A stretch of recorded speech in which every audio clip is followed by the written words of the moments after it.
Hello and welcome to my space. My name is Sherry Pluskota, and joining me as a co host this evening is Donna Morton from overseas in the UK. Uh, Craig, I see you're in the room. If you tap on that microphone request button in the bottom left, we can get you up here on the panel with us and you will become a speaker. So I've already invited you, but maybe we're having some glitches this afternoon. So just hit the request button in that bottom left corner. Hey, John Robertson, I'm glad you can join us this evening. Many thanks to my sponsor, Elevator Results. If you need a tailor made workout plan to help you lose weight or gain weight, Elevator Results can design that plan. Follow them on Twitter and check out their website at elevatorresultspt.com. Also, a reminder you can find the recordings of all my spaces, including our daily WSOP coverage and all the interviews on my YouTube channel at Sherry Pluskota 9212. Don't forget, December 12th at the Bellagio at 2 p.m. will be the fourth official meetup game, and we'll give some more details about that as the show goes on, so to speak. Hey, Craig, how are you? I'm good. Good, welcome. I thank you for inviting me. I was like, why would Sherry invite me to be interviewed? So you're turning the tables on me. I am turning the tables on you for good reason. I could probably list 10 things off the top of my head why I wanted to interview you. You've been in the poker world for many years. You're a media guru in the poker world. You have interviewed so many people that we're interested in hearing more about. You are an interesting person yourself, and we're going to get into that in just a minute. I want to give you a proper introduction first. Uh-oh. Okay. Uh, my guest has been involved with poker media for many years, writing for such publications as Card Player Magazine and Poker.org. He is the founder and CEO of Gnome Poker Media and the co-founder of True North Media. One of Craig's passions in life is health and fitness, and he is the CEO of the Phoenix Nutrition Group. I am so glad you joined us today, and I promise we'll be gentle. Please go hard. And my guest, Now, but That's you what already she said. I'm no, different, Craig. You should know that by now. I'm different. oh, okay, Donna, go for it. But I did write for Fox Sports for a number of years until Black Friday. well, and I thought we could touch on that as well. So, why don't you tell us a little bit about that since you brought it up? Uh, well, I was just starting a few years at Card Player, and I've been very blessed to work for the Schulmans and still do stuff for Card Player. And I was playing at Hollywood Park, cash game, and I happened to win a big pot. I flopped a set against aces against the VP of Fox, and we immediately had some chemistry and some back and forth fun. And Trey Lurson, and we became good friends.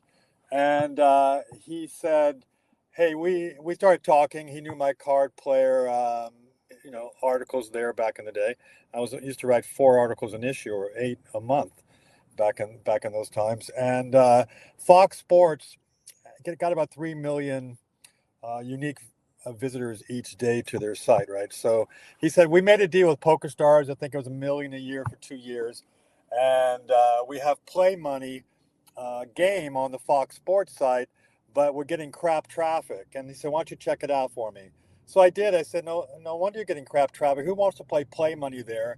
No wonder they're not PokerStars gave them the money probably because it's their target audience, those sports young guys and ladies, and they weren't getting any click-throughs. I said, let me write and interview some top stars like a Johnny Bax or Sheets or those kind of guys back in 20 years ago. Let me write some stuff, put it on Fox, and let's draw some attention to the site, to that part of Fox Sports. And that began my relationship and some projects I did with Fox. But soon thereafter, though, Black Friday happened. That's another story.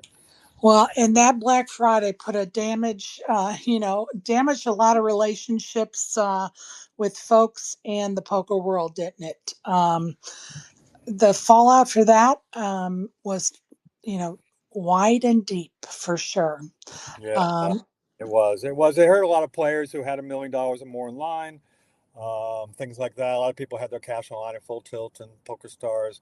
At the same time, I have a business partner who's my business partner for 20 some years, 25 years, Chadwick Pelletier.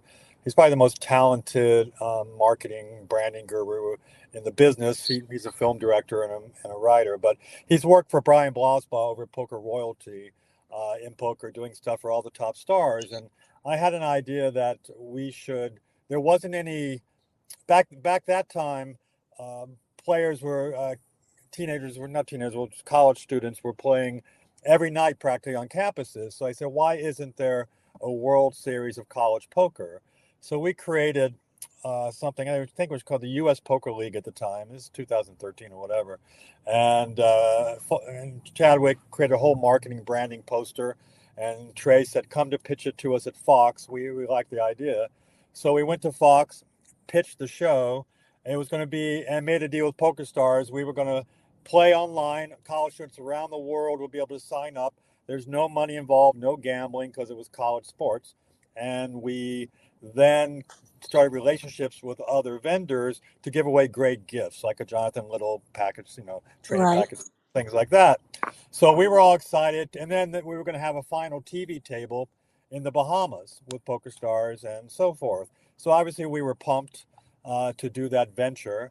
I took a week vacation and went to like a meditation retreat in Virginia, and didn't use my cell phone for a week, just because sort of kind of rest from that stuff. And turned on my phone when it was done and got a message from my VP and says, "Well, I guess poker's dead." And I called him immediately. I said, "What are you talking about?" He goes, "Well, this happened. The Black Friday happened, and obviously that meant all the shows and the sponsorships around these type of things were no longer going to get Oh, advertising.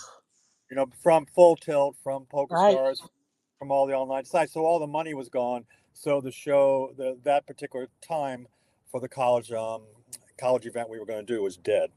Oh, what a heartbreaker. What a heartbreaker. And for those of you that are just joining us, thank you for showing up and listening. For those that are going to listen on recording, I appreciate you as well. Joining us this evening is Craig Tapscott, and we're going to learn all about him and his journey in the world of poker. So, how did you get started in poker? Like, Well, in poker, I've been playing cards since I was a child. My parents were always playing games with us, and when I eventually knew I could beat my mom in ping pong, I knew I was doing okay because they were parents that didn't let you win. You had to, strive and do and learn these things. So I just played cards, played poker. Didn't know what no limit hold'em was back then.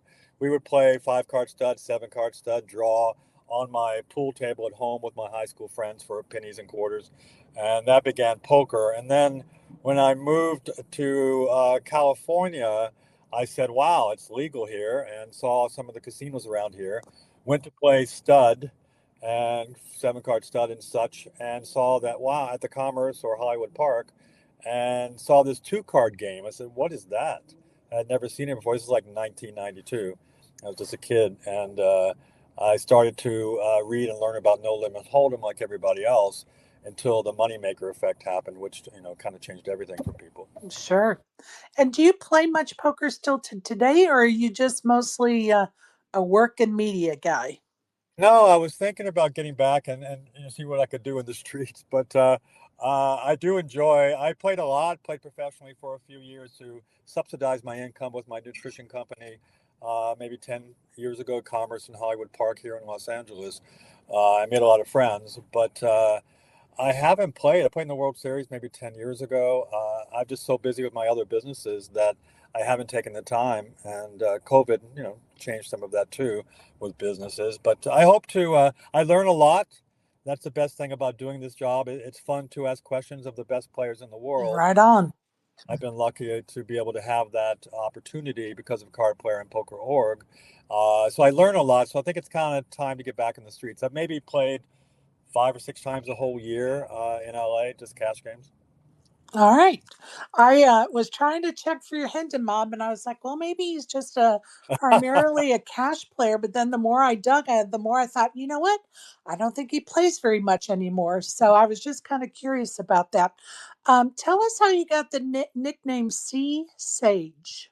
Well, Sea Sage was just a part of my meditation name, learning to be wise, hopefully to be wise in the world, and my first initial C. So when I played online and stuff, I used Sea Sage. I mean, I won some tournaments, especially I remember a $3 rebuy.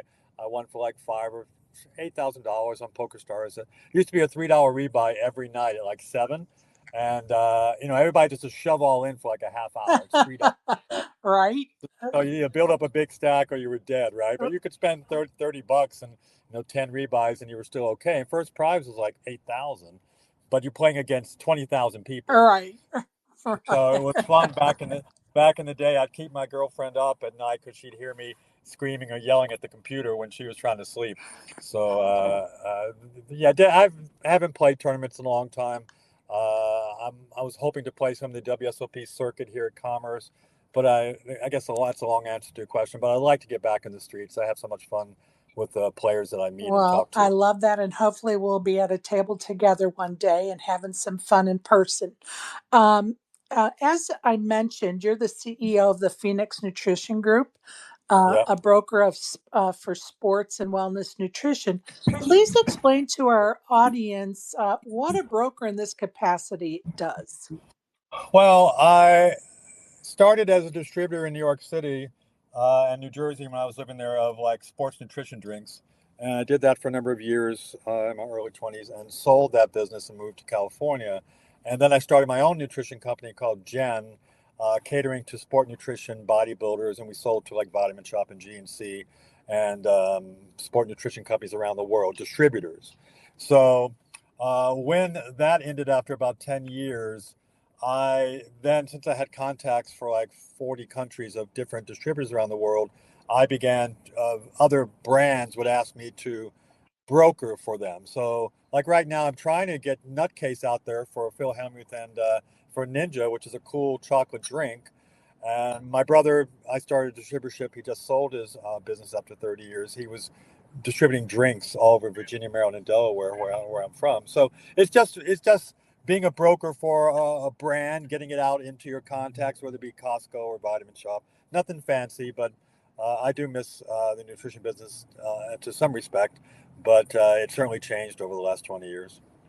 Awesome. Thank you for that update. I think it's just another facet of your life that we're trying to learn about and learn more about you.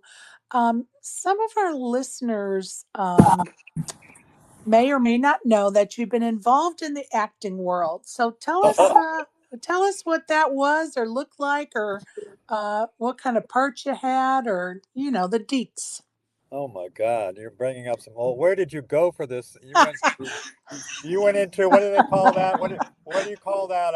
The I What do you went down call? the rabbit hole. I I told you don't I know, was but gonna. what do you call that site that you can go on that you can look at old stuff on the internet that disappeared? Nothing ever disappears, you know. You can. I took down my website for Jen years ago, but it's still up there in the. I can't think of the name. Somebody probably knows that's listening that you can go look at the old stuff. But Honestly, I don't know the name of it because I've never been on it, but uh, I might need to find out that name of it. I'll think of it. But the quick answer is, I got a golf scholarship to college. Always was an athlete in different sports, but fell in love with golf, and hated it. Hated school because I wasn't happy with my courses. So my parents weren't happy when I quit before the first year was up because I just hated going to school, even though I loved golf. And I was dating a girl that was in a play, senior in high school, and I went to see the play and I saw the rehearsal and I said, "Hey, I could do that." And I ended up auditioning for a couple of plays in Richmond, Virginia, and got some lead roles. Um, I'm trying not to skip over and talk over how this is my career here, but and then started my own theater company with four friends that was there for like 25 years, a Richmond theater company. But always being the ambitious soul that I am, after a few years in Richmond, I went to New York City to pursue stardom, and I did some soap opera stuff, and did some extras in movies and some small parts, but and a lot of theater. and studied with some major teachers there, some Nice. amazing people. But I was tired of being a poor actor, and that's when I ran across a dude that needed help selling his drink, which was a company called American Bodybuilding, and that began my journey in nutrition and selling products. Good for you. I love to hear how people evolve through their life. It's fun. Sometimes I'll be talking and, having a conversation, even here in spaces, and people are like, Sherry, there's no way you did that too. Well, when you're my age, you've done a lot of stuff in life and you're just evolving all the time, right? And I bet my friend Asimov has an answer as to the name of that site. Go ahead, Isaac. Yeah, you're talking about lookback.com. Yeah, there's another name for it too. Look back, wait, something like that. Back, God, I can't think of it right now. I'm actually in Or my there's way back as well. way back. Yeah, the way back. That's something Yeah, like there's way back and look back. But yeah, both of those you can look up. I've gone pretty far back. I mean, that. I think I saw like an old AOL site at one point. I went back and saw the first versions of Amazon. Oh yeah, it's Uh, cool, right? yeah, it's kind of crazy that these things exist. Yeah, very true though. Very Yeah, cool. the dude that started Amazon, Bezos, he started in his, I think, an extra room in his house or his garage. I remember reading his story, and his wife said, "Oh, you're gonna do this, like, selling books online and see if that makes it." And obviously, he's done okay. Yeah, he's done pretty good. Pretty Yeah, he's good. okay. Well, thank you, Isaac. I knew you were coming up here with the The forward Wayback one. Machine. Yeah, the Wayback Machine, something like that. Yep. I can always count on you, Isaac. Thank you so much. I appreciate No it. problem. All right. Craig, you were part of, I would say you were probably at the forefront of the media coverage here in the poker world of the HCL and Nick Vertucci story. Oh, we'll jump into that, are we? Okay. Well, just bear with me for a minute. Are there any updates on that mess that you would like to share with us? No updates. I was just, what are the right words? They've been, I started covering Hustler because they're down the street, and I've played there a few times. Highwood Park is closer. Um, I started covering them back when they banned Garrett. So I called. Ryan's always been nothing but a gentleman, and easy to talk to.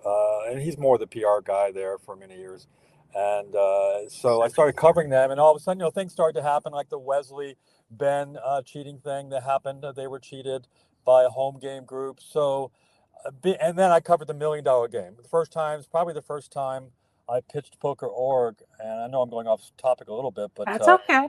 I pitched Poker.org and said, "Hey, I have a big background in entertainment, and been on camera and stage. Let me go do instead of writing something. Let me go to give me a camera guy. He happens to be a very talented camera guy producer, Will Thomas, and meet me at Hollywood at the Hustler, and let me cover that and interview people." So I went to the $1 million game, interviewed all the players, and I knew a lot of people through Twitter, Instagram, emails, whatever it might be, by writing for them, but they may have not met me in person. It's where I met Veronica Brill, and she would not follow me on Twitter when I really cared about it at one time, and she was just very sharp sense of humor and smart person, and I just liked her personality. So I took her a bottle of wine and said, "I'll give you this if you follow me." I had to bribe her, so she said, "Okay." And she recently paid me back with 2 bottles of wine. I It was a very love it. commerce thing. But to answer your question, yeah, sometimes you got to bribe someone, and Veronica's fairly easy to bribe, clearly. So as far as wine goes, but and then she gave me 2 nicer bottles of wine. But to get back to your point, so I was able to get trust with a lot of people through my writing and working with them. That when the whole thing went down, uh, I knew about. I was contacted about Julia's post before it went up, and um, and then I immediately went to the Lucky Lady where she was playing that evening. It's just the way I just want to jump on something fast. Remind me to tell you about the Wesley cheating story, but I immediately drove down there and said, "Oh, Craig." And I'd only met Julia once, but I supported her and said good luck when I saw her online.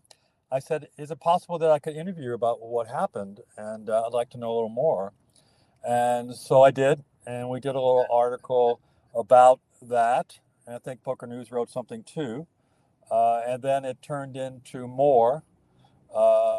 And I feel blessed to have the trust of people to call me up and say, hey, this is what went down for me there. And so I talked to a number of women involved, including Veronica Brill, who I knew, who was a friend, and knew that she had, sort of like been upset about what had occurred in her situation with the Vertucci thing. And then she was kind enough to say, I'm only going to do one interview, and I'm going to do it with you because I know you'll be straightforward with me, and we'll just do it. So that interview happened, and then things progressed at Hustler. And as far as I understand, that Nick was no longer involved. So, but I wasn't the only one reporting on it. Obviously, everybody was. But Well, and including me, and some of us here in Spaces for sure. Jennifer Newell did a good job. She eventually, She did. she's an excellent writer. Yep. I hope she does stuff for Poker.org. But that's the extent of it. I can't really, for legal things, there are a lot of other things involved that I can't talk about, and I don't think the full story has come out. But let's see how it goes. Let's see how it goes. But I do say that they, from Ryan's side, I only know him from saying, "Hey, Craig, sure, come here and talk to whoever you want, sit up at the table, talk to people." He's been nothing but generous with his time, and they were have been the biggest stream online for a long time. So let's see how it all plays out. But that's where Absolutely. I've probably got to leave it right now. Absolutely, no problem. And I appreciate that update. And did you want to go back and touch on the Wesley cheating story you Well, alluded to? yeah, the same thing happened. I'd met Wesley at the $1 Million Game. Very kind person and interesting person, a young millionaire from crypto. And when I follow people, I can't keep up with all the drama. I wouldn't have a life. But had followed Wesley and some other people. Ben were very generous with their time. And I saw him post something about some cards that you could see the suits and the numbers and everything through some glasses. So I immediately texted him and said, "Can I come over your home? Where are you? This is a story." So I went to his home, and he showed me the cards, and that began that whole home game scandal that I think Airball and Ishan and all those people were scammed in all the home game situation in Orange County. Right. So that's a similar thing that if I think a good journalist, there are a number of them in the poker world that I trust and like to read myself, like a David Lappin, even Connor over at Poker News. When I don't feel competitive, I support them and they support me. But that's the long answer. I try to stay on top of what's going on and just try to report as best as I can so people to understand it. Well, and we appreciate that. And just so you know, we held a space. I don't even remember who was hosting. It may have been Barry. Um, and we actually were playing your interview with Veronica when it came out Oh in yeah. our space so that we can, because, we hung out for many months with Veronica and Okay. with Nick Vertucci and Ryan Feldman here in the spaces, and so Oh many yeah. of us feel like we have a connection, and of course have been let down by some of the events that we're hearing about. So we Yeah. definitely were curious. We were definitely looking at it from all angles. Definitely, trying to report what we could to keep people, informed, and let's not go down the conspiracy theory. Let's deal with the facts at hand. And so we certainly appreciate your efforts, Poker News, and anyone else's that was helping to provide the information we certainly were seeking as well. So Well, go ahead. yeah, I was just gonna say Julia is such a cool person to take a stand, and she got a lot of heat from some people Right. about what she posted. But I think she mainly posted because what she'd seen, what she'd heard about Lauren losing her job there or not dealing anymore because I guess she's one of the best dealers there. So that began Julia's journey in involvement, and she posted about that. And I think that's the Right. reason that she took a stand and said, something needs to be done, and this stuff needs to be talked about. And other brave women came forward, which was kind of a cool thing. Absolutely. And I appreciate her taking a stance in hopes of encouraging others to come forward. Awful brave of her and awful brave of those that have come forward. So no matter what anyone thinks of the stories, it doesn't matter. It took courage for women to come forward with the stories. And, it is what it is. And hopefully it's going to be, Yeah. straightened out, taken care of, whatever you want to say, before too long, so that everyone involved, uh, excluding us as the outliers, everyone involved firsthand can put it to rest for themselves and maybe move forward. So that's all I Right. really want to say on that Okay. topic, honestly. Okay.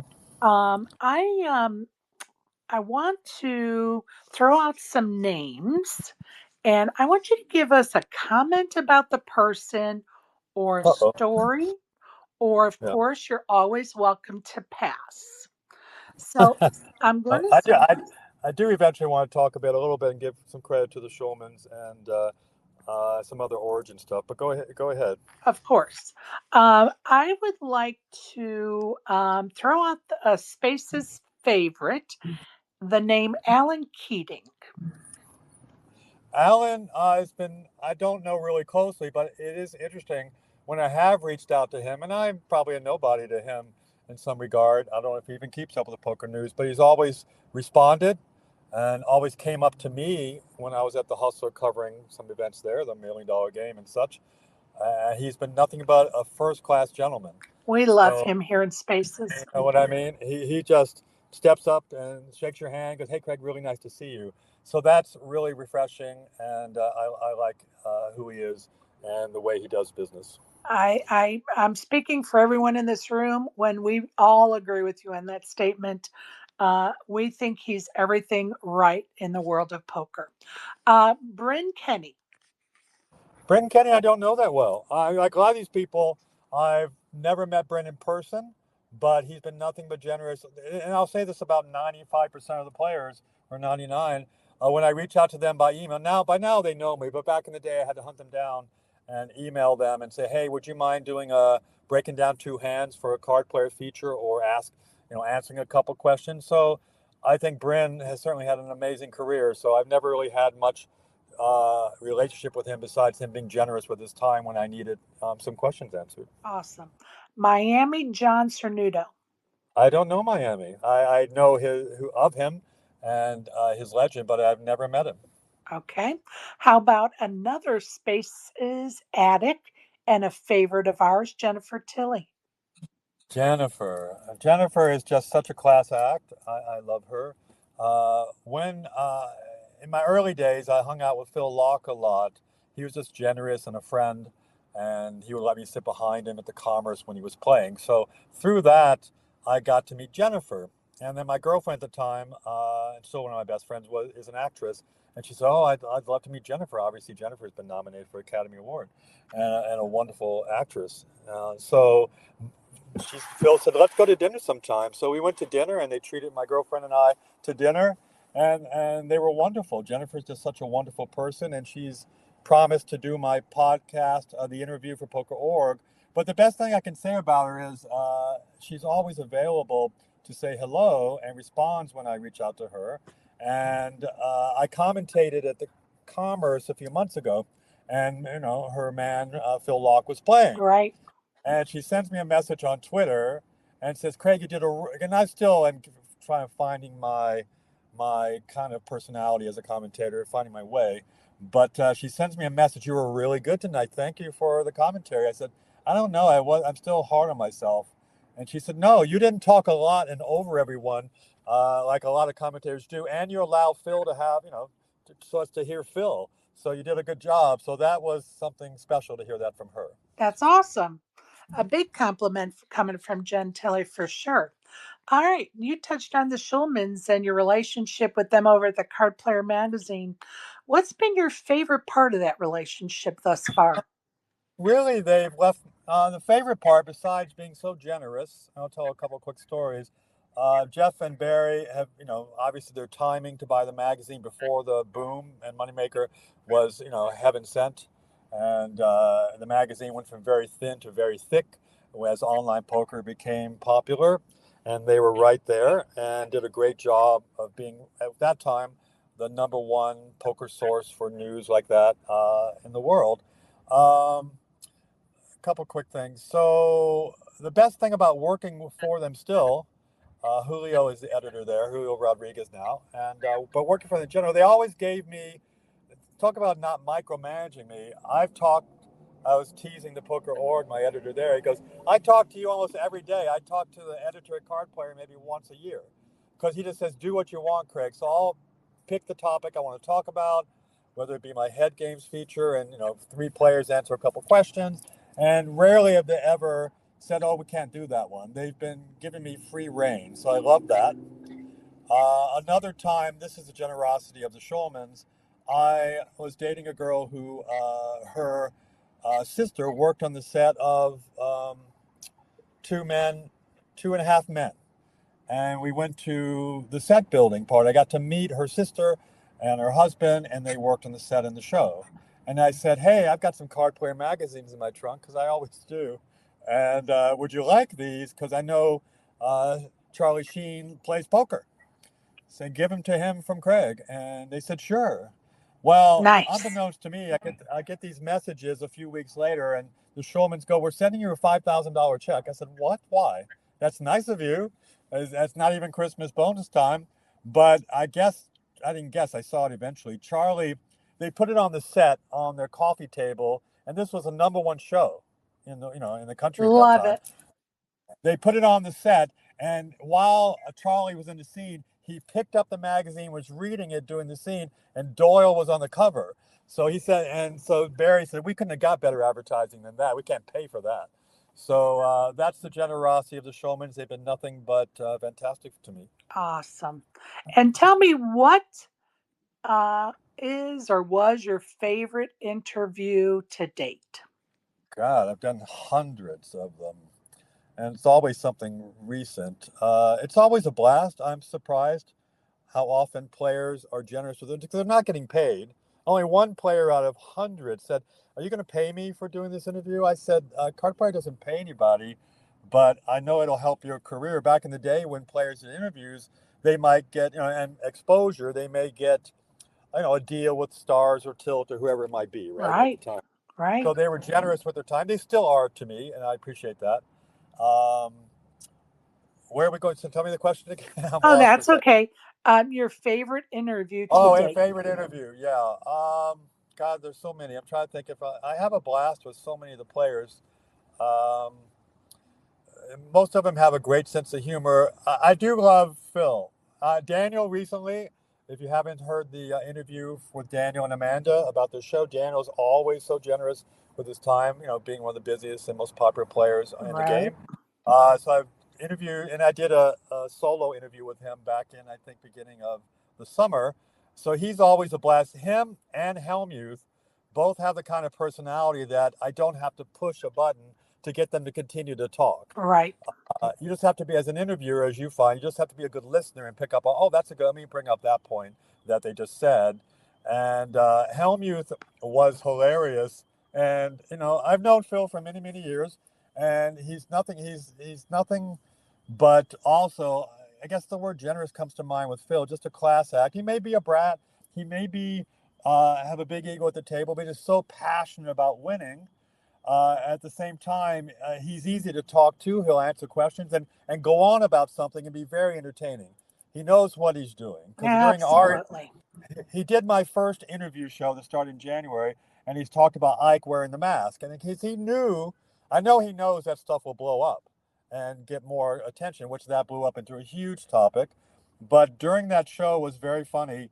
And I tend to jump to a topic if I feel a lull in the conversation. So we were talking about psychology, and he has an amazing wife who's a psychologist. And he started saying, well, I'm also working with this company called Nutcase. Myself and Ninja, if people don't know Ninja, number one gamer in the world with like 70 million followers, Right. dwarfs poker.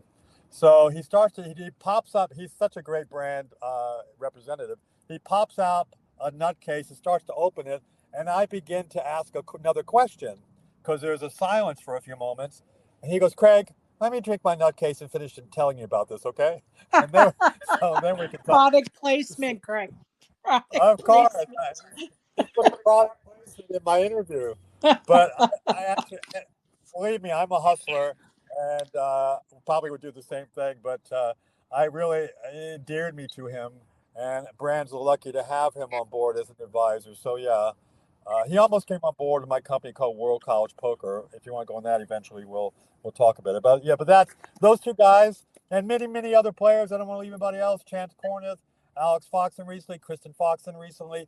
They're also generous with their time and funny and engaging. So I feel very blessed that they will talk to me and tell me what's going on. And Brian Rast recently for 2 hours talking about cryptocurrency, not just poker strategy. It's very interesting, the interview. But so that's the best I can do. So many great players I've had fun to interview. Well, I love that, and I feel that on a smaller scale here in Spaces when I get to interview these amazing poker players, and I try to interview some from every level of poker, just because I find people fascinating as a whole, and I love to hear their story and pick their brains Me too. Me too. and dive in, right? And so, tell us, who was your most challenging interview? Oh God, I don't know. I can't think of one player. There are many. Some guys are shy, and so I can't think of anyone that's challenging. A lot of times, I'll pick a circuit winner who's never had any press, right? And they're so excited to be in Card Player Magazine, which I would be too. It's Absolutely. the gold standard for many, many years. Poker has changed with Poker News and Poker Org and all the different content. But to be in Card Player, a lot of players that was their like nirvana to be in a magazine. So Sure. people that had won circuit events and began their career. I'm trying to think. The early Bonomo, the early Ike Haxtons, all those guys. I interviewed them when I would. Oh, Annette 15, who's a great story. I think I wrote the first story on her. I'm trying to challenge. I just think those guys. Sometimes I have to. Their breakdown of hand, and it's like 3 sentences. I said so. I have to ask. I have to ask a ton of questions Right. because it's supposed to be a 1,500 word article in 2 hands, right? So I gotta like poke them, and like I need to know more than I felt like I should bet there, right? Right. So I need to know why, and I learned a lot by hearing those things. So a lot of players don't know why, and that's working with somebody like a Chance or Alex, they know why they do every single thing, right? So Right on. I mean, geez, meticulously, right? And very detail oriented. Well, I appreciate you visiting those topics with me. I'm going to like switch gears here, and then shortly we're going to open up the floor for questions. So if you have questions or comments, go ahead and request that mic or a phone in the bottom left hand corner of your screen. Folks, you guys know what to do. Um, for the past year and a half or so, I've kind of been campaigning for John Cernuto to be inducted to the Poker Hall of Fame. As some may or may not know, John is battling with some major health issues. And I'm going to put you on the spot right now. And I'm going to ask you if you will join me in that campaign to help my fellow space cadets make that dream come true for John. how can I help? Well, I think that maybe if, John did an interview with me, and I just kept retweeting it out there during the ballot season, so to speak, and bringing attention to it. So, how about a promise of an article maybe in May or June of next year before the ballot, before we can nominate folks? Yeah, just reach out to me. With Poker.org, I pitch them, and 90% of the time, they're very cool. Dave Woods is the editor over there with Brad Willis, amazing team, and Eric, the owner, Eric, and what was I going to say? So I can pitch these things, and then more than often than not, they are excited about because Poker.org is really about the players. Not they say, Craig, we really don't want to know what happens with Ace King versus Pocket Tens. Absolutely. So they want to talk about the players and the personalities. Something special. I just did an interview with the top 3 guys for Player of the Year. Adrian Mateos, Coleman, David Coleman, and Jesse Lonis, and they want the personalities of what's going on in the fun. So I'm sure they'll be open to something like that. Just remind me at the time period. I love that. Thank you so much for allowing me to put you on the spot, and thank you for seeing what you can do about it. I appreciate that, and I know John will as well, for sure. I am going to open up the floor to Donna. First of all, any questions for Craig? Hi, Hi, Donna. Craig. Hey, Donna. Finally, we speak. Oh my God, I can't handle it. Can you remember our first tweet, our first reaction I, when we had our first tweet? I don't know. I'm so sarcastic to everybody, but hopefully my goal is to be a positive force in poker, always has been. But I can't, I don't. Can you? Well, I hope I'm usually a good boy. All I want to know is, have you got a six pack? Uh, at the moment, it's probably like a six pack with a plastic covering on top. I don't know. That's not a good way to say, but um, yeah, I stay in good shape. I don't think I have a tight six pack at the moment, but I'm in good, really good shape. If that's, I don't know if that's a good answer or not. I don't remember this conversation. I do. I'm in trouble. I'm sure I didn't send pictures, so don't. No comment to that one. What's if there is anybody in the poker industry, who would you like to interview that you haven't interviewed yet? Well, two mercurial characters, and most people would probably name them as Phil Ivey and Tom Dwan. I think they both are interesting characters in different ways, and all of us coming up like 20 years ago, watching Tom play against these older guys like Doyle and Barry and Howard Lederer, those kind of people, just were amazed at the way Tom played the game, and it changed. It was one of the young guns that just changed the way everybody approached. And Phil Ivey has always been a dream to work with, and he's kind of quiet. And I'll have to poke on Joey Ingram and see if I can. Maybe if I give a bottle of wine to Phil, I doubt it. I'll get an interview, but maybe one day. Yeah, I was lucky enough to have my photograph taken with Phil last year, which was quite surreal actually. Cool. Um, are you coming over to Are you going to be in Vegas in December? Yeah, I should be there just to pick on David Lappin and Dara O'Kearney. I like picking on them, and they like picking on me. Uh, Oh, so they're they're my two favorite people. No, I love them. They were the first ones to ever say, Craig, you want to do an interview? I said, me? Why me? So I done a series for Poker.org with a player for like, Dave couldn't believe this because we want to do something about up and coming WSOP. Like, you ask them some questions. Think you should do a few? And this was like April. I said, I can do one for every day for 60 days. He said, no way. So I think I did about 40 of them and just had basic questions about what they were looking forward to, and then some questions personalized for the particular player. So I got to interview Dave, and he said the same thing I just said. Because why do you want to interview me, Craig? I'm not a good player. So I said because you're my favorite writer. David's very entertaining, insightful, and he makes me laugh. Dara is a very good player, and I always enjoy my chemistry with Dara and picking on him about his fashion sense. But Well, since Donna brought up December, I'm going to put out a couple of things here. First, a reminder to everybody here in the space and those that'll be listening here in the future. The fourth official meetup game is going to be December the 12th at the Bellagio at 2 p.m. Craig, I hope you can join us. We have a lot of December, fun. December what again? So December the sorry. 12th Okay. at the Bellagio at 2 p.m. And I know in our phone call the other day, you offered to send me some copies of Alex Fitzgerald's books for some giveaways. So I'm hoping they arrive and we can give them away at the meetup game. So, I'll bring him with me. I talk to Alex. I talk to him every few days. He's been one of the more generous poker pros, and we became close friends over the years. If I ever had a player drop out for whatever reason, travel or sick or whatever, Alex always stepped up for card player answers. And I think he's one of the more articulate players out there. And obviously, just came out with his fifth book, How to Beat Players Who Don't Fold from DB Publishing. Just a really cool, and it bothers me that he always calls me sir. I said, I know I'm a little older, but stop calling me sir. So I said, he just has good manners. So Alex, if you guys don't know Alex Fitzgerald, he's at pokerheadrush.com. So Well, and I'm going to add to that.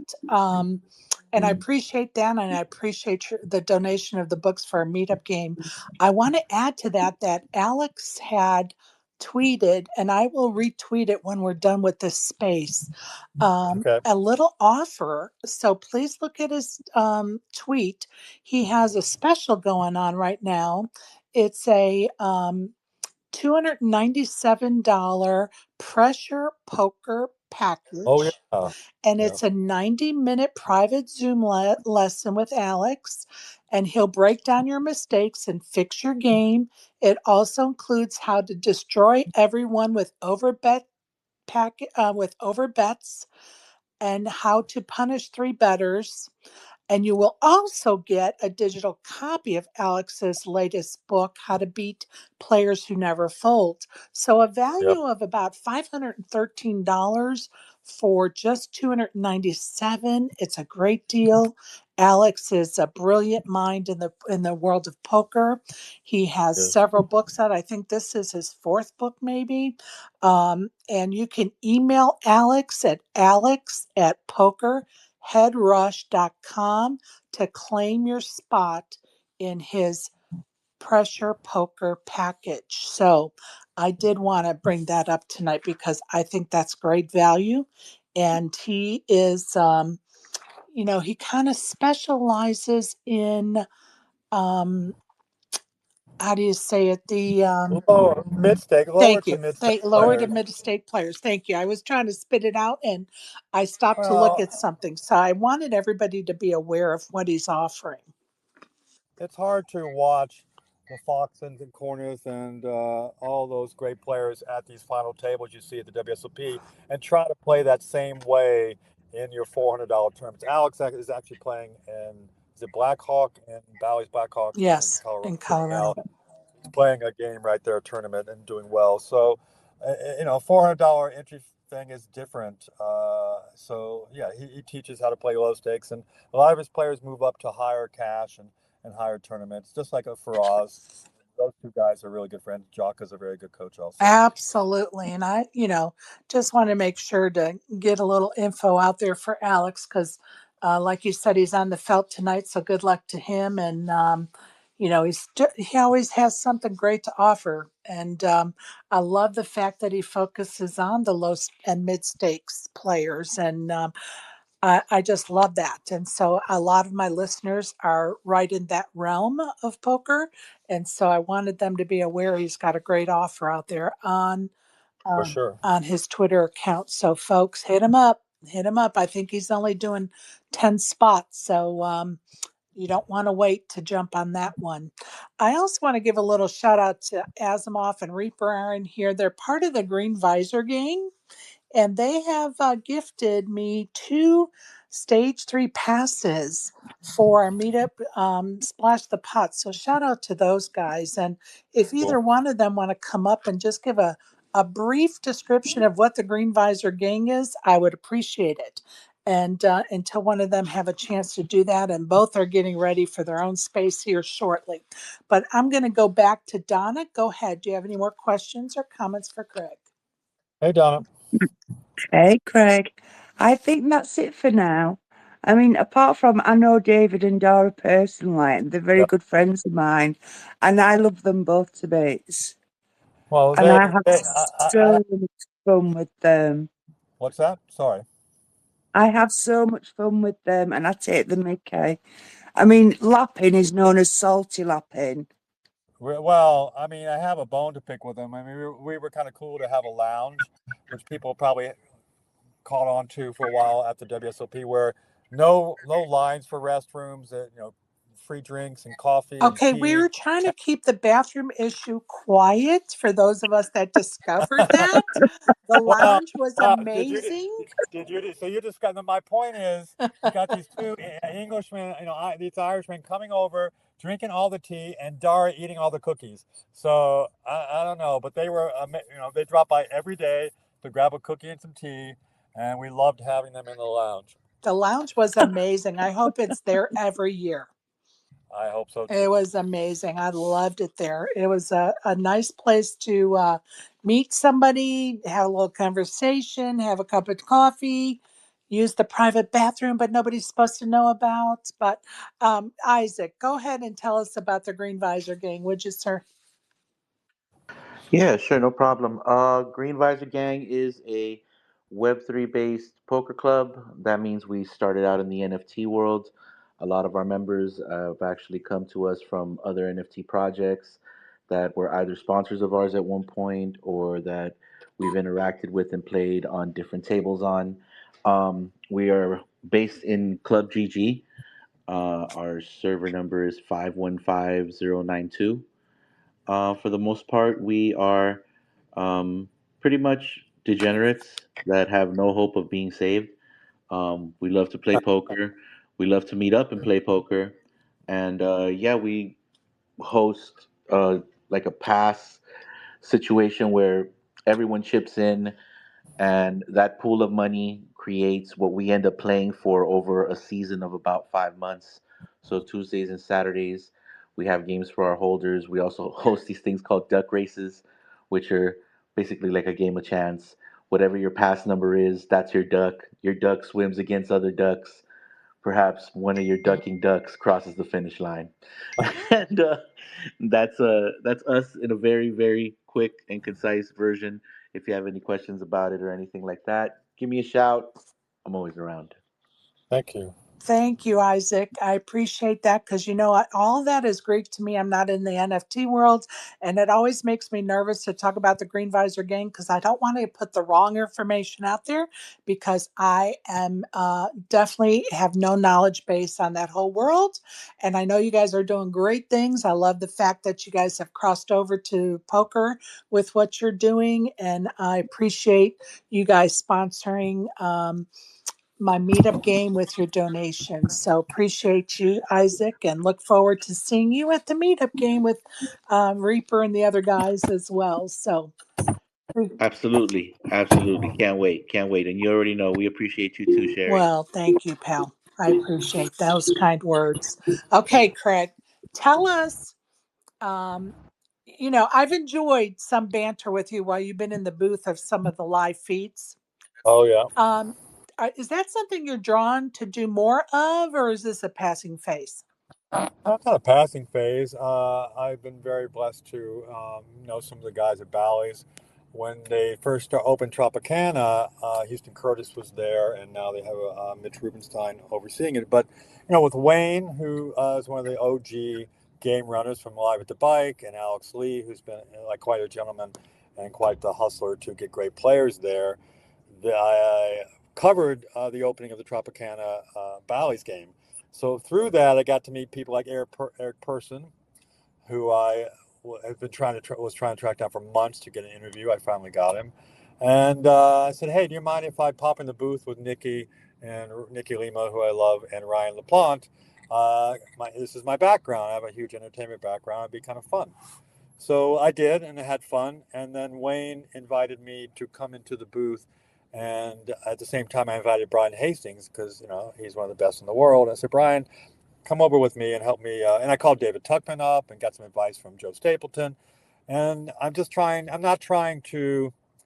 I'm not the solver guy. I'm not. I don't play as much as I used to. So I'm not trying to break down strategy the way that a Brian Hastings can do. I'm just trying to add some color and try to be half as funny as Joe Stapleton, and I just enjoy it. That's the bottom line. And they've been blessed. They've been kind enough to invite me now and then to commentate. And they did ask me to organize a game about a month and a half ago, and Sherry probably knows about this. He said, "Hey, do you think you can organize some of your contacts to build up Bally's? They've got some special. I can't talk about some huge games coming up in December that'll blow your mind.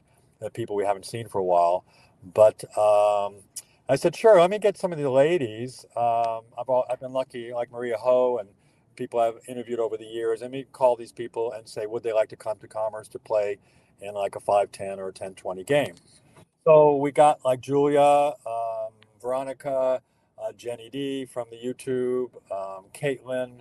We invited Nikki, but she had another commitment.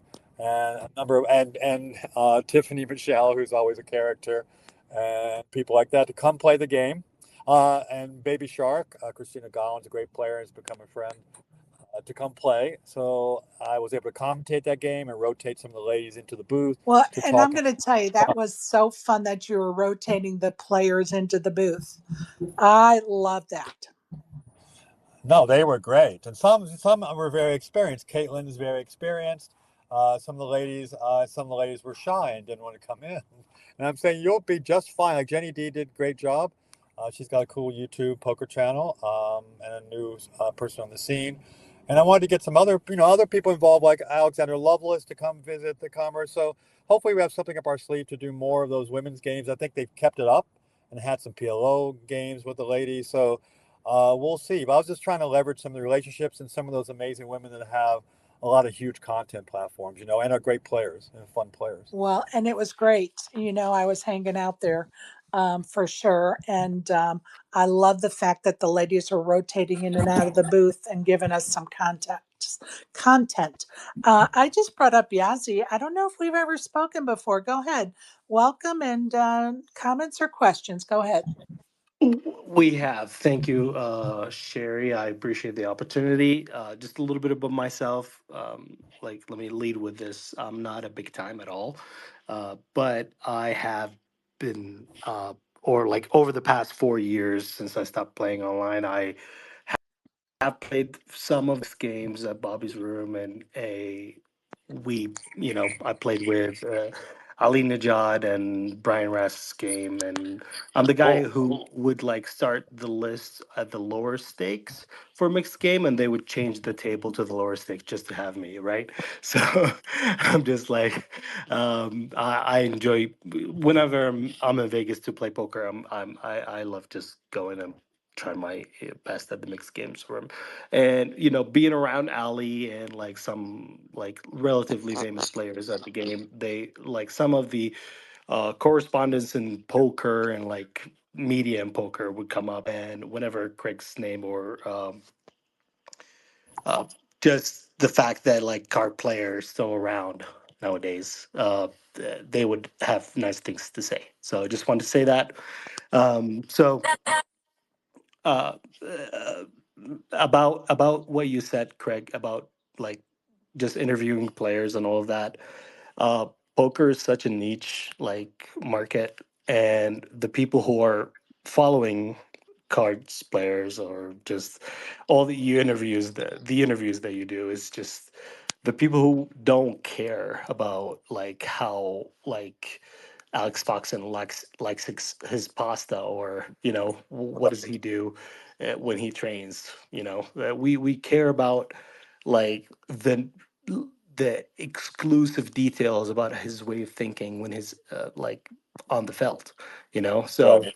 yeah, so it's kind of like it's a double sword, like double whatever the saying is, double sword, a sword with two edges, whatever the saying is. Double-edged And it's sword. kind of, Yep. yeah, so it's kind of like we want that extreme detail in relation to poker when we're reading Right. what these players have to say. So I wonder about your thoughts about that.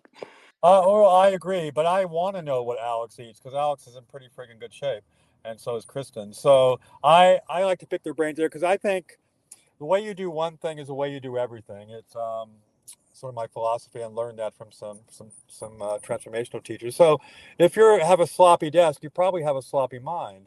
So because it's reflective of your inner life. And talking to Alex, I wonder how did his mind tick? So when we did do a big interview for Card Player a few months ago, we talked a bit. He had an injury and how he was recovering, and how the doctors were amazed at how fast he healed. So I knew what he had been doing, that he'd been using his mind to go in and see that area of his body healing, because I believe in that the mind's a powerful tool. So from there, I could jump over and say how he uses his mind in poker, right? So that's just fascinating that these young guys, compared to me, Alex is around 40, and is to see how they evolved in their thinking. So Alex is on that wavelength. So I can see why he's been very successful. And then talking to Chance Cornith, who's one of my favorite players to watch. I always use Chance as an example because he's just like, also has a good sense of humor. Alex was already a good player and then started working with Chance. And the way Chance's mind worked the same way, that if you're in great shape, it's going to transfer over to the table, and what you eat, what you think about, all those kind of things make a difference. And he said, helped Alex catapult his game to the next level, and now they're peers. So it fascinates me to see the evolution of a person both on and off the table and how they contribute in their life. And most of those guys are pretty amazing people about what they do. I don't know if that answers your question, but I'm very intrigued by a person overall, not just how they play hands, even though strategy is a big part of the card player features, but I'm intrigued about what they think about, how they live their day, what they eat, because if you ate crap, you're probably going to not have the same mental energy or physical energy to be at the table for 12 hours.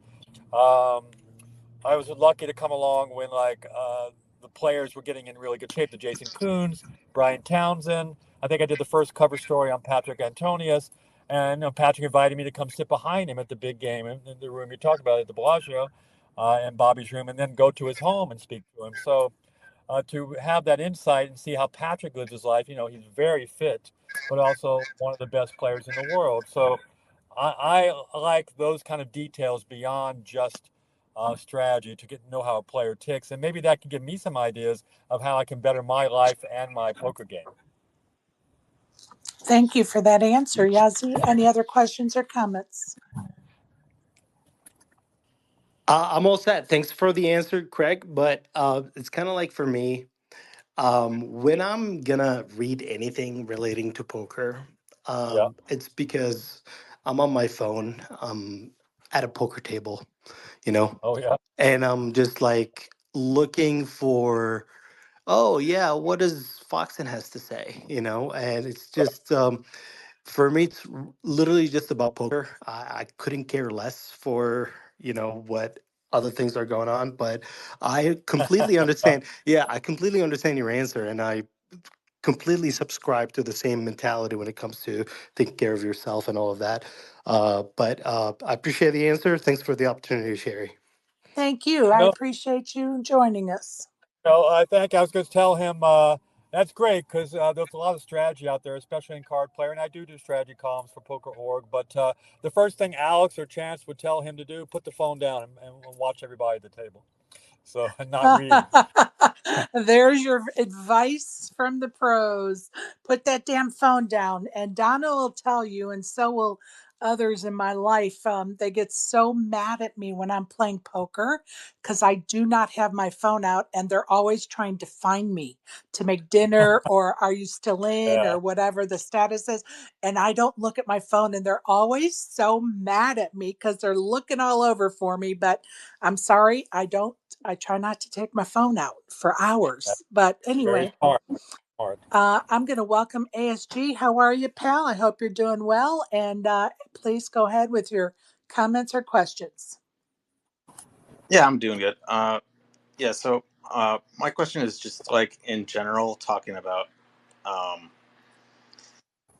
like when it comes to like I don't know about player, but poker.org with like, do you think there's like I don't know some kind of conflict of interest when it comes to uh, getting paid by an operator to report on the tournament, or getting paid by a website or that kind of thing? Like, yeah, like, and how do you think that should be dealt with?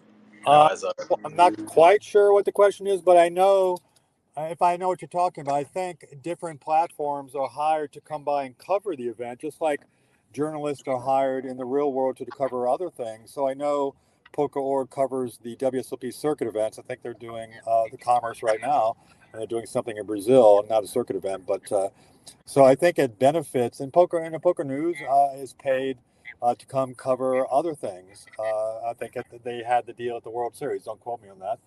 They do a great job. So when I want to know about chip counts, I go to Poker News, and I'm friends with John and Connor over there. They're both great writers. So Is that what you mean? Is that the platforms are hired to come cover the events? I think Uh, I yeah, well, think that and then yeah. like for example, well, there's when you get that aspect, you have like Kessler had a tweet recently where I think it was Poker News was had somebody reporting on a tournament, and there was an incorrect chip count when going all in, and there was a discussion about whether or not to you know comment on that to the dealer to make that mistake be noticed instead of I just reporting on it happening. And I thought that might be interesting, like when you add in the fact that you're not only just reporting on the hand, but you're getting paid by the operator to report on the hand. So you got that on the live end, and then when it comes to PokerOrg, it seems like there's some kind of relationship between PokerOrg and Global. So if not that I know in of. terms of how much you'd Well, look into or talk about any kind of practices and how that might be an issue there. actually interesting, and I'm not speaking for PokerOrg. I've actually said, why don't you guys do more? Because they don't have, they're growing and wanting to they're building their audience, and I think doing an amazing job, a different position in the industry. But I don't see all these affiliate ads that obviously pays the bill at Card Player and Poker News. You won't see that on PokerOrg, so they don't have relationships that I know of that you're talking about. They wouldn't keep them secret, so I don't even know much about Global Poker at all besides Wayne from Bally's playing there and winning a bunch of tournaments back in the day and now. So I don't see that. So I don't see us covering a lot of the platforms in that regard. We're pretty fair, I think, when something comes up. I think we have a couple of great journalists, Mo and especially Haley, covering a lot of the online events. So they cover everything from stars to whatever online events are happening. So I don't quite know where you're going with there. I don't think they have any deals in that regard. I'm just gonna interrupt for a minute Yeah, because sure. ASG and I have been hanging out in spaces for a year and a half, and I kind of feel like I know where he's going with this. There has been, the last 2 summers I've hosted a daily WSOP show where every morning we discuss, what's happened at the WSOP the day before, what's happening today, what's going to happen Oh yeah. tomorrow, the winners, blah blah blah. And there have been times when we're looking at current stories that you kind of wonder, is it being reported thoroughly enough, or, is it being sugar coated because the ones reporting are being paid by the operator? And there, Interesting. I'm not going to even, I don't even remember the specific stories necessarily, but I do know that we have had discussions here in spaces about, oh, do you think that they're not really diving into that story, like pushing the edge a little bit more to find out a little bit more than the what seems to be a sugar coating of a story? So am I hitting that right, ASG? Um, yeah, a little bit of that, and then yeah, when it comes to Global, there were definitely like shorts of videos where it's like an advertisement for Global Poker, and it's got PokerOrg on the bottom. Like when somebody hit a recent sit and go jackpot, it seemed like it was a Global stream on PokerOrg or something. I couldn't really even understand the like Yeah, relationship. I haven't seen any global streams on PokerOrg. I mean, we stream everybody. I know there's been Triton. We stream the Bally's game, stream Hustle game on there, $1 million game. So that was interesting because I was asked one time, what was I trying to say? I was asked about by a player. I can't tell you who it is, but are you paid? Do the players pay you to talk a bit about them, especially back in the day when players got deals with all these sites? I said, I've never been, if somebody said, you were paid for that, right? I said, nobody pays me. I wouldn't, besides Card Player and now Right. PokerOrg, both of them, I've never asked for money from a player in any shape or form, and I wouldn't take it if they want to pay me. It's just not, the right thing to do. Right on. So I've had players be aggressive, and I kind of appreciate that sometimes. Faraz Jaka chased me down at Commerce Casino years ago, and so I think you need to do a cover story on me. I said, because I followed him online, as Toilet. What was he called? Flush. Um, yeah, he had a cool name online, and I said, sure. What do you got going on? I see you've done really well at World Poker Tour. Let me pitch it to Card Player. And he won Player of the Year that year and never won a tournament at WPT. He was always like final table, first or second or third. So by him coming up to me and giving me the idea, I appreciate that aggression. And he's such a very articulate person. And at that time, it was a fun cover story. So, I've done maybe like 6 cover stories in 18 years for Card Player. Recently with Ninja, which is something again I pitched to them. They go, "Oh no, he's not." I said, "Ninja is going to be the biggest cover story you ever had because the dude's got 70 million followers and he loves poker." And when I saw the post on Twitter go up, it's got like 125,000 hits. Love it. Who gets that much hits on a poker story? It's because of him. He's a very engaging, entertaining, fun person. And it's cool to have the gamers in the game and sharing it with those kind of people who love games and competition, like Mr. Beast and Ninja and all those other cool Alexandra Botez, who's a great player, up and coming player and a chess player. It's fun to have them in the industry. I've got like 10 more minutes before I have a dinner Perfect. date, but Perfect. I'm here for you. I'm here for you. Perfect. I appreciate you. ASG, anything else, sir? I couldn't hear for a while. Did he answer the Kessler hand question? Oh, as far as I'm not sure how to answer that. I just know having. Okay, so basically, somebody went all in. Called Yeah. the person who won the all in won the hand, but instead of getting 160,000, they got 260,000. And then the question was, well, the poker reporter who was there, of whether or not they should say anything to the dealer or get involved. Yeah, poker reporters shouldn't say anything. Leave it up to the floor or whatever. And the players, I don't think the reporters should interfere. That was my first job.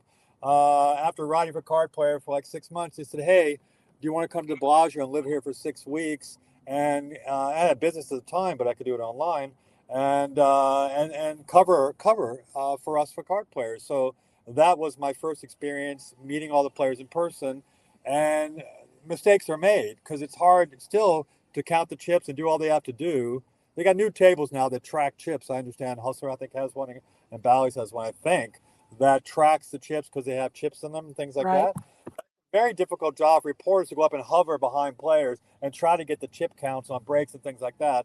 So I see mistakes all the time. So I don't think the reporters should interfere. Just like when someone folds a hand or mucks it, you can't say, hey, or turns it over and thinks they lost. You can't go, dude, that's the winning hand. It's between the players. Yeah, You know what I I mean? think it should be the people at the table, and then if they need a mediator, that's your TD, and anyone else should just mind their own business. Exactly, exactly. All right, thank you, ASG. All right, I'm going to welcome Matt because our minutes are short. Go ahead, Matt. Welcome. Thank you, Sherry, for having me on. Hey, Craig, how are you doing over there? Keeping well? Yeah, I'm good. It's a nice day in Southern California, and going to go to a steakhouse and have some good food tonight. So I'm all good, and really, and very blessed to have Sherry give me a call and say, "Come on by." Thank you. Sounds awesome. Sounds amazing. Hope you have a good one. Craig, you mentioned about. I know you're reading about you dealing with media now. You know the some of the poker tournaments. Would you like maybe UK broadcasters to maybe broadcast some poker? Because we don't have that much coverage over here. I know. You're in Ireland. Where are you at? I'm in Ireland. That's where I've always wanted to go. I'm from Leeds, United Kingdom. Oh, Way okay. across the pond. I'm not that great with it, even though I was an actor one time. I'm not great with accents, but I know that Card Player had at one time. I'm not sure now. Had different deals with different countries, like Card Player Brazil, Card Player UK. So I really don't know about the coverage there. I would pick on David Lappin more if I were you. And see what he can do with his platform, and pick on Dara, and people who. Oh, I'm sorry. I hit the mute button. Go ahead and hit your speaker buttons again. My mistake, you guys. Sorry. Don't worry, Sherry, we'll let you off. No, I'm just saying, Yeah, I know it's up to the local casino to give card player and those results and track them. Poker.org really doesn't do that kind of thing the way the Card Player and Poker News does such a great job with. They do cover tournaments in a different way, but not like the detail that they didn't want to be another Poker News or another Card Player as far as covering events. Oh, yep, I understand you. Now, I've just been reading about the celebrity poker tour, which Oh yeah. I've been enjoying, and I've seen the Maria Ho one, which was absolutely fantastic. Will you be hosting any of those events over here, maybe in the future? Yeah, you should reach out to that dude. I think on the Poker.org site we have a link to the guy who created. I'm blanking on his name right now. The Celebrity Poker Tour. I just talked to Maria this morning and told her congratulations. I was trying to get her to come on as a special guest today and show up for me since she was the first female. Because right when I started, she was the last woman standing at the main event. So and she lived in LA, so we got together. I did a feature on her, and she's been nothing also but generous with her time. But she's actually playing in another charity event. I told her go win 2 in a row. So um, talk to the guy at Celebrity Poker Tour. It's on Poker.org. His link to him. I think he talked a couple of times about their mission. But it looks like a fun thing. It looks like it does. It looks like this crazy poker with all these athletes that don't know what they're doing and having fun, which is part of poker, a big social thing. I love that. And thank you for trying to get Maria Ho on for us tonight. I somebody is trying to request to come up and I can't see who it is.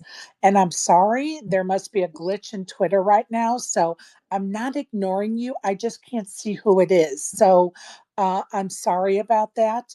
And I am Joyce. I know that Craig has to go. He has plans for this evening, and we've Well, I got five all minutes. right. I'm going to let Donna. You have any last comments or questions, Donna? Is she showing as a co-host for you guys? She just says listener right now. Okay, she must be the one requesting. Okay, she is caught in Twitter outer space. Let There me she is. try She to said let me try to get her. down, thumbs down from Donna. Okay, she's the one that I can't see who is requesting. How crazy is that? I think she's rebooting. Okay, Donna, are you there, my friend?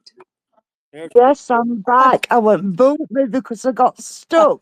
I was like, I can't see who's requesting. Okay, Donna, any last questions or comments, love? Donna, I told Sherry to dump you because you asked about the abs question. Get rid of Donna. I can't wait to see you in December, Craig. It's Oh, going to be so much fun. I'm a little scared to play with you and Sherry. I'm a little scared.